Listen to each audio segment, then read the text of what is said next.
Rudal Khorramshahr 4 menjadi salah satu rudal yang dipamerkan ke warga Iran.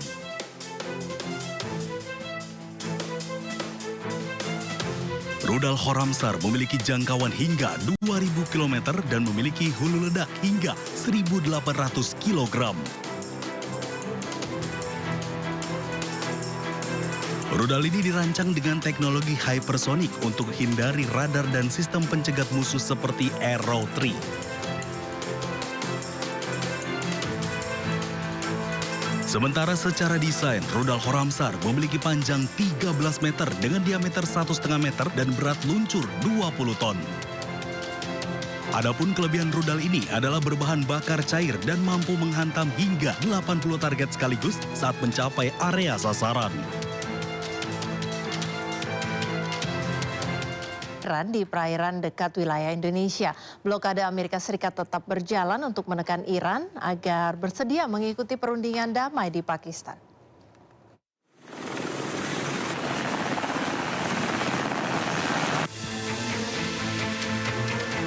Militer Amerika Serikat secara agresif mencegat 3 kapal tanker berbendera Iran di Selat Malaka, wilayah perairan yang berbatasan langsung dengan Indonesia. Pencegatan strategis ini sengaja dilakukan Amerika Serikat di perairan terbuka untuk meminimalisir risiko ancaman ranjau laut yang kerap tersebar di area konflik. Fokus operasi Amerika Serikat kini bergeser ke arah Selat Malaka yang diidentifikasi sebagai titik kumpul utama bagi aktivitas pelayaran tanker gelap internasional. Selat Malaka menjadi jalur alternatif bagi tanker gelap pembawa minyak ilegal dari negara yang terkena sanksi Amerika Serikat. Supertanker Deep Sea menjadi salah satu armada utama yang jalurnya dialihkan pasukan keamanan Amerika Serikat. Selain itu, kapal Selfin yang mengangkut muatan minyak sekitar 65% dari kapasitas total juga berhasil diamankan militer Amerika Serikat.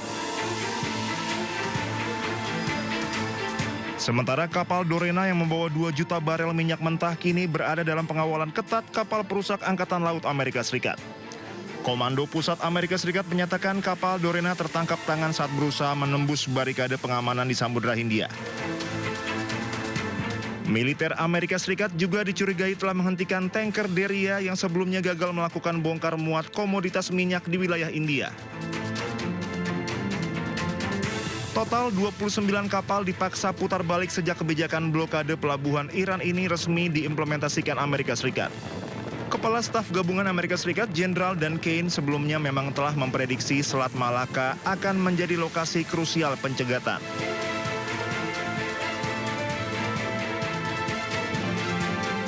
Operasi ini memicu balasan dari pihak Iran yang juga menyita 2 kapal kontainer di area Selat Hormuz sebagai bentuk protes.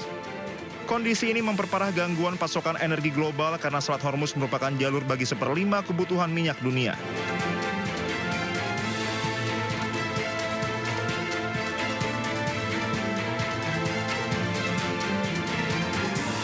Meski Presiden Donald Trump baru saja memperpanjang masa gencatan senjata, Amerika Serikat tetap memberlakukan blokade laut terhadap Iran. Situasi di lapangan tetap memanas seiring belum adanya kepastian mengenai jadwal perundingan damai kedua belah pihak. Amerika Serikat memaksa Iran bersedia kembali duduk di meja perundingan diplomatik di Islamabad, Pakistan.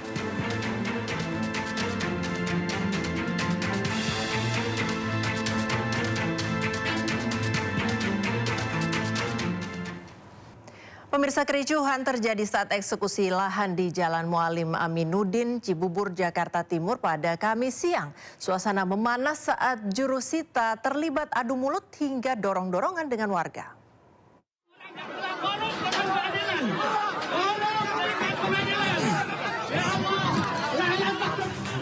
Eksekusi lahan yang dilakukan di Jalan Muallim Aminuddin, Cibubur, Jakarta Timur, Kamis siang berujung ricuh.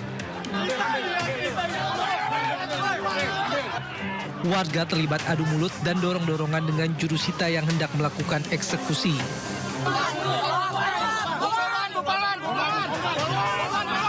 Seorang wanita juga meluapkan kekesalannya terhadap petugas jurusita.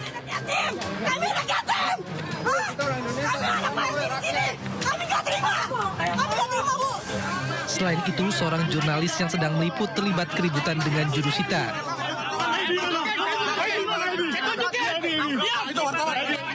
Petugas menuduh jurnalis bagian dari warga yang hendak menghalangi eksekusi.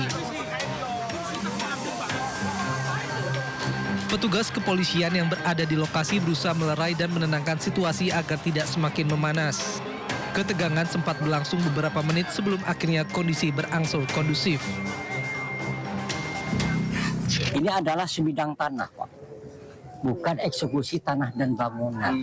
Di dalam perkara mungkin ya ini adalah tanah kosong. Proses eksekusi lahan tetap dilanjutkan dengan pengawalan ketat pihak kepolisian Polres Metro Jakarta Timur. Dari Jakarta, Rio Manik, iNews melaporkan. Kepulan asap muncul di kawasan LTC Glodok, Taman Sari, Jakarta Barat. Asap diduga berasal dari genset yang menyala otomatis saat terjadi pemadaman listrik. Genset, meleduk genset. Kepulan asap hitam tiba-tiba muncul dan menggemparkan pengunjung di kawasan LTC Glodok, Taman Sari, Jakarta Barat. Diduga asap ini berasal dari genset yang menyala otomatis saat terjadi pemadaman listrik. Wah, kebakaran. LTC kebakaran. Peristiwa ini terjadi saat aliran listrik di kawasan LTC Glodok, Taman Sari, Jakarta Barat mendadak padam. Dalam kondisi darurat, genset gedung langsung menyala sebagai sumber listrik cadangan. Namun tak lama kemudian, asap hitam pekat muncul dari area halaman dan parkiran gedung. Kepulan asap ini langsung membuat panik pengunjung dan pedagang.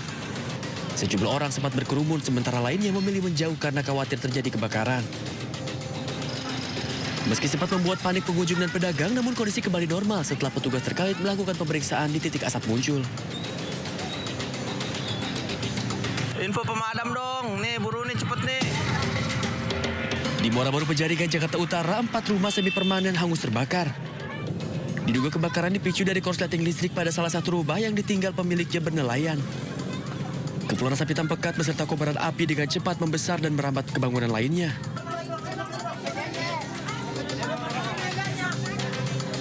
Warga yang panik bahu-membahu berupaya memadamkan api dengan alat seadanya. Api berhasil dipadamkan setelah 17 mobil pemadam kebakaran beserta puluhan personil tiba di lokasi.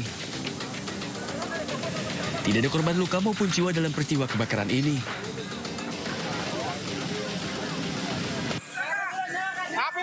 Api membesar, luncurkan. Sementara itu kebakaran hebat juga melanda permukiman padat penduduk di Jalan Lambung Mangkurat, Samarinda, Kalimantan Timur. Kebakaran diduga dipicu oleh korsleting listrik. Kebakaran membuat warga panik lantaran api dengan cepat membesar dan merambat ke bangunan sekitar. Petugas pemadam kebakaran dibantu warga pun berjibaku memadamkan api. Namun angin kencang serta kondisi jalan yang sempit menyulitkan petugas dalam melakukan pemadaman. Api akhirnya berhasil dipadamkan setelah 1 jam kemudian.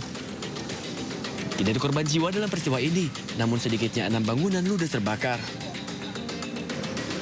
Dari Jakarta dan Samarinda, Kalimantan Timur, Tim Liputan, iNews melaporkan.